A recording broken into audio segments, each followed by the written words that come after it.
Una nuova questura ma anche un nuovo livello, dato una città che chiede da anni più sicurezza. Ad annunciare nuovi rinforzi diretti a Padova nell'ambito di una riorganizzazione complessiva a livello nazionale è il numero uno della polizia Franco Gabrielli.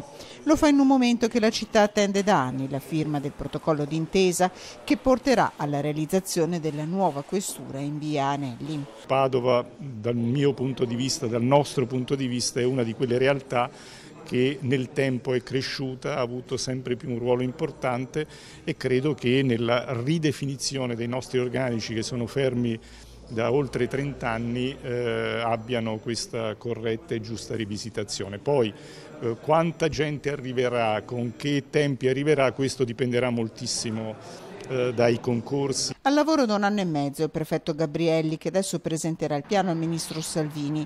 Intanto si guarda il concreto e alla firma odierna presenti il direttore dell'Agenzia del Demanio, il sindaco di Padova. Creiamo i presupposti per dare ai colleghi che oggi operano in questa provincia uffici più moderni, più efficienti, più funzionali.